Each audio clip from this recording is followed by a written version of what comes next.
very friendly relations between the governments, between the peoples, between different sections of society. That's point number one. In any close relationship, there can be ups and downs.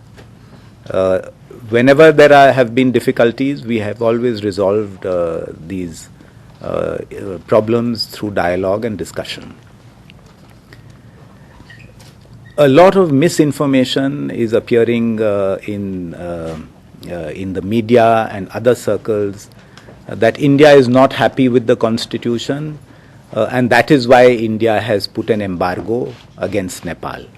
I want to categorically state here with full authority that this is completely untrue. This is not correct. As far as the constitution is concerned, this is for the people of Nepal to decide what kind of state, society, polity they wish to live under. The only point that India has made consistently for many, many months has been that everyone should feel ownership of the constitution, everyone should be a full stakeholder in the constitution, and it is our expectation and hope that the constitution will deliver peace and stability in the country. So as far as India is concerned, the only objective we have is peace and stability and development of this country. And that you can understand is in India's interest as well. If there is instability in any part of this country, and especially along the border regions with India, clearly you can understand that there will be concern in India.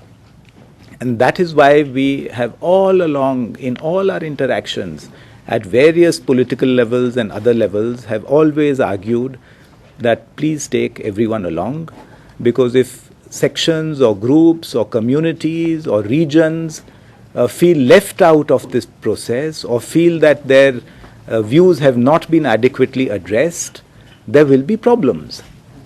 And it is better to try and resolve these concerns while you're drafting the constitution so that everybody is on board and everybody has full ownership. If this is not done, then you could have a difficult situation. And today I think we are in the midst of this difficult situation. So once again, it is for the government and people and the leaders of Nepal to decide the specifics of the constitution. India has not given any agenda or 7 points or 8 points that have been talked about in Nepali newspapers and also in one Indian newspaper. It's completely untrue. We have not had any prescriptive approach. Our only effort has been to suggest that please take everyone on board as you draft the constitution. In any event, the current situation in which Nepal finds itself is a difficult situation, because you have in a part of the country there is a lot of trouble, there is turmoil, and that part of the country happens to be along India's border, and a lot of your products, your commodities come through that border. It's an open border. And there are large number of checkpoints through which bilateral trade happens. And what we have been noticing is that this agitation, which has been going on for several weeks now, has now taken the shape of blocking many of the major entry and exit points. So what has happened actually is that there are certain concerns relating to security, relating to safety of vehicles, relating to the fact that people are sitting on dharna at various places. So many of these concerns have impacted the normal trade, the normal export and import of commodities. And I think the export from the Nepalese side is also affected. It's not only imports from India. So I want to say categorically here to all of you, there is no embargo. I noticed that senior ministers of the government have been referring to declared or undeclared embargo. So there is no embargo. Yes, we know that there are obstructions. Yes, we know that the supplies have been reduced, but we also know that there are very, very long lines of trucks and vehicles lined up on the Indian side of the border. You know, in each border post there are long lines of trucks. If there was an embargo, India would not have permitted those trucks to come to the border areas. And in fact, we are facing a security situation because you have these kilometers and kilometers of trucks, and it's very difficult to provide security. Some of them are carrying inflammable material, so it's a serious situation. And also there are all the truck drivers, others over there. So it's a situation which is also quite difficult for us, and we of course appreciate that it's very difficult for Nepal. Last point I want to make is that we see that the situation has developed in this way because primarily we see this as political issues that need to be resolved. You know, why is the agitation taking place in certain parts? Because there are certain political issues which need to be resolved, and political issues have to be resolved through dialogue, negotiations.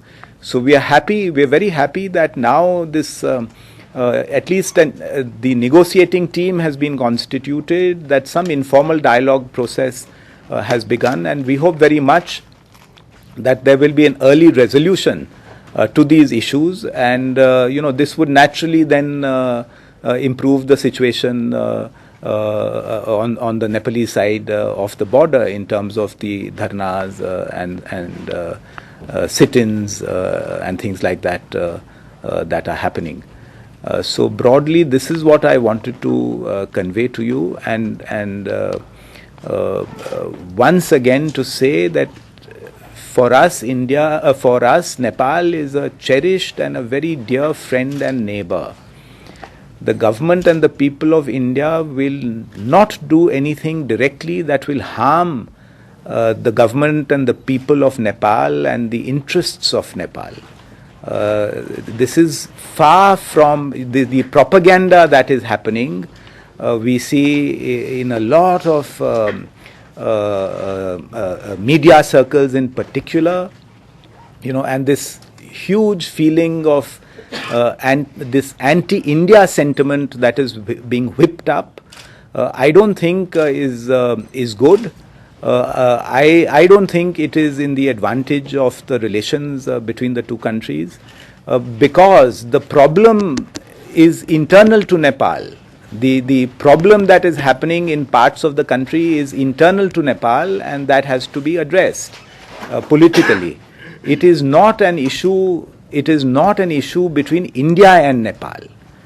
So we are worried that this kind of whipping up of anti-India sentiment, burning of effigies, burning the Indian flag, this is certainly not a good sign. These are not good developments. And once again, I would urge that all of us should work for restoration of the situation to peace and normalcy and the normal interaction that happens. तो वहाँ दिक्कत हो रही है, सामान आ जा नहीं पा रहा. दूसरी बात, एक जो हम सुरक्षा की जो बात करते हैं, कुछ ऐसी घटनाएं भी हुई हैं, जैसे आगजनी की घटना हुई थी, कुछ ट्रक्स को जला दिया गया था. तो इस तरह की घटनाओं से भी लोग थोड़ा सा सशंकित हो जाते हैं कि भाई हम जाएंगे, हमारा ट्रक है, इतने का हमारा सामान है, इतनी वैल्यू हमारी ट्रक की, कुछ हो जाएगा तो हमारा क्या होगा. तो ट्रकर्स की तरफ से भी दिक्कत हम लोगों को बताई गई है कि भाई ये सिचुएशन ठीक नहीं है. अब क्या हो गया है कि अब इतनी लंबी लंबी लाइंस लग गई हैं, तो उसका और अपना इशू बनता जा रहा है कि जो प्रॉब्लम्स हो रही हैं. सो इट इज़ नॉट कि सामान रुका हुआ है, जहाँ से जा ही नहीं पा रहा वहाँ रुका हुआ है, जहाँ से जा सकता है, जहाँ पे अवरोध नहीं है, वहाँ से तो जा रहा है. Will make resolution of issues if there are any more difficult. So I don't understand this strategy. Burning flags, burning effigies is serious issue, and I think the authorities have to take notice of this. If you think that is helpful in addressing the problems is one matter, but our view is that we don't think this is helpful, and in fact we feel it is very unhelpful. देखिए, Indian सरकार, भारत सरकार इसमें पढ़ना नहीं चाहती है. ये आपका कंट्री का इंटरनल मुद्दा है. बॉर्डर तो हमारा खुला हुआ है.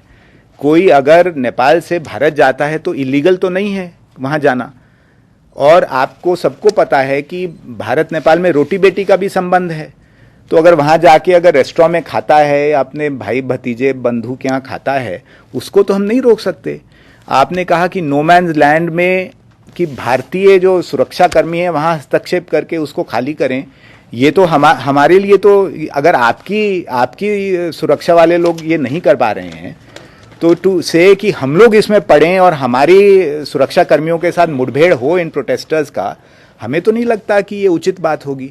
मेन इशू जो है कि जो प्रॉब्लम है उसको रिजॉल्व करना है. जो इमीडिएटली तो ठीक है अगर आप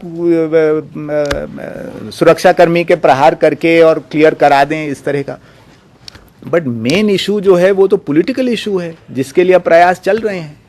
तो हमें उम्मीद है कि जब ये आगे चलेगा, कुछ रेजोल्यूशन वगैरह निकलेगा, तो ऑटोमेटिकली जो प्रोटेस्ट वगैरह हो रहे हैं भारत नेपाल सीमा पर वो समाप्त हो जाएंगे.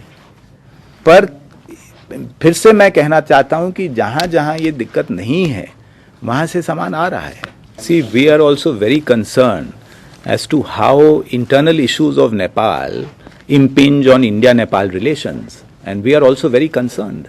And that is why the constant message we are giving, and to everyone, to all parties, I don't want to identify any one particular group of parties or the other group of parties, but the constant and consistent message that we have given and are continuing to give is, please resolve these issues through dialogue and negotiation. There is no space for violent activities. This can only be resolved through peaceful negotiations in an atmosphere which is free from violence and in a spirit of compromise and flexibility. And this is what we have been saying in the statements that we have issued. So I would respond to your question by saying we are in touch with all political parties, all political forces, and we are urging them to resolve these issues through dialogue, because these are political issues. These cannot be resolved through any other means. It has to be done through negotiations. And we are happy that the process of negotiation seems to be going forward. And we hope that they will find a very early resolution of these issues. आपको आश्वस्त करूंगा कि सारी समस्याओं का समाधान निकलेगा, इसमें मुझे कोई भी डाउट नहीं है. और हमारे माननीय प्रधानमंत्री जी, आप तो जानते हैं वो नेबरहुड को कितनी प्राथमिकता देते हैं. और नेबरहुड में नेपाल ही एक ऐसा देश है जहां उन्होंने चंद महीनों के अंतर्गत 2 ऑफिशियल विजिट्स की. और जिस तरह यहाँ पे उनको रिसीव किया गया, जिस ऊंचाई पर हमारे रिलेशंस हैं, और अभी थोड़ी सी प्रॉब्लम्स आई हैं, पर मैं तो कॉन्फिडेंट हूँ कि जो गुडविल है दोनों तरफ में, हाईएस्ट लेवल पे, ब्यूरोक्रेसी में, हर जगह इतना सद्भाव है नेपाल के लिए. और आप लोगों ने ये देखा होगा जब यहाँ पे इतना बड़ा भूकंप आया, इतनी बड़ी त्रासदी हुई, तो किस तरह भारत से मित्रता है हमारे दोनों देशों के बीच में. तो मैं तो कॉन्फिडेंट हूँ कि some indication of this had been given in one of the statements also that we had issued, that there are some difficulties, because of security, because of the freight forwarders associations, things like that. Then there were some incidents where also from your side certain security forces actually went and took shelter on our side. So there were some such incidents which I think created an environment that was very complex, and that impacted naturally on the situation as we see it today. So that is what I would like to say in response to your question. Through very major transformations in its history over the last few decades. And it has been faced with many, many very difficult situations, including the armed insurgency for so many years. And I think the wisdom and the leadership of Nepal has always found a solution to these problems. And by and large, those solutions have really come eventually through dialogue and negotiations between the parties concerned. So I am very confident that this situation is no different. We have so many precedents from Nepal's history where issues have been resolved through dialogue. As far as the government of India is concerned, we have very warm and cordial friendship with Nepal, and our effort has always been to support Nepal in the manner which Nepal chooses. And that position continues to this day. So we have, the government and the people of India have always worked with Nepal to ensure that there is peace and stability in the region.